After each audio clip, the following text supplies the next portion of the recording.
You are making misplays in your GOAT format matches. Yes, I've found 6 little misplays that are so hard to notice that even the best GOAT format players are still doing them.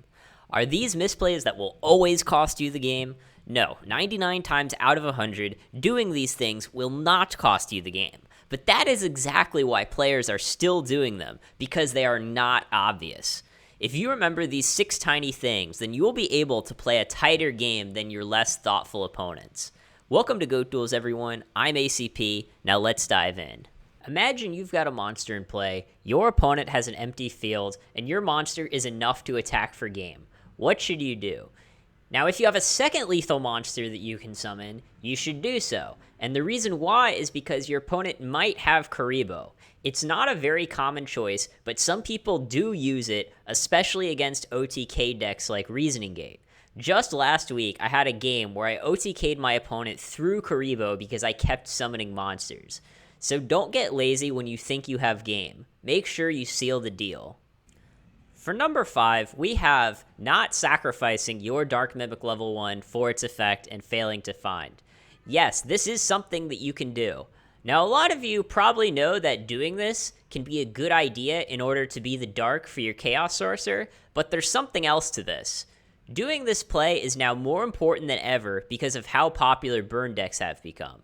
By having one less card on your field, you make their Just Desserts, Secret Barrel, Seize Fire, and Panda all do less damage to you.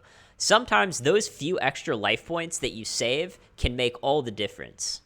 For number 4, I'm changing it up a little here, and I'm going to tell you that it is a misplay to concede the game too early. I've had games where I got frustrated, and I was very close to clicking the concede button, but I decided to stick it out, and I ended up winning. Even if you're 100% sure that you're going to lose, you still shouldn't concede.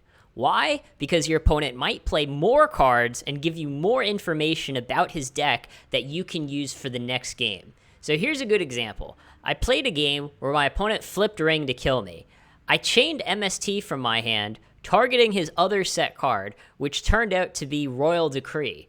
Then I went to the next game with the knowledge that my opponent had Royal Decree in his deck.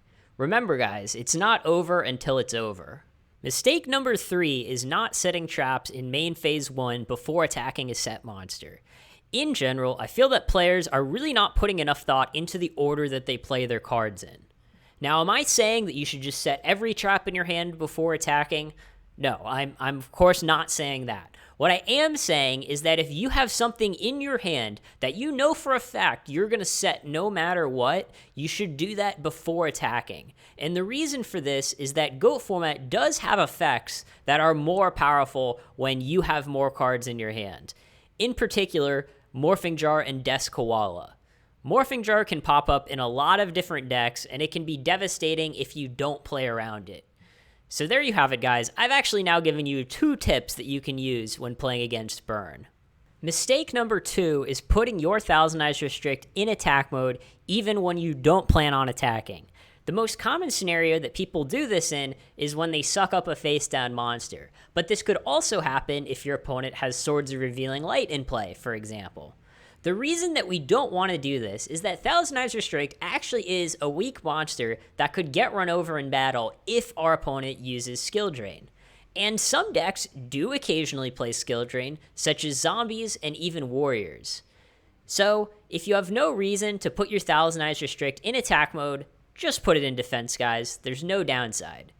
This is actually one of my favorite tips because it happened on one of my streams. And here I have Skill Drain. By the way, you should always special summon Thousand Eyes in defense when you're taking a face down for this reason. Yeah, just get a Skill Drain.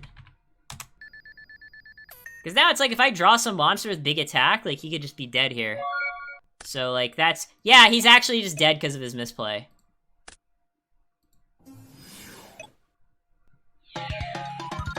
Now, before I give you the last mistake, I need you to make a deal with me. When I show you this mistake, if you didn't know about this mistake, if you hadn't heard it before from anyone else, you need to give this video a like. By liking this video, YouTube will recommend it to others, and together we can help even more people get better at GOAT format. Okay, you promise? Then here we go. The last mistake is tributing the wrong Gravekeeper spy for your Monarch or other monster.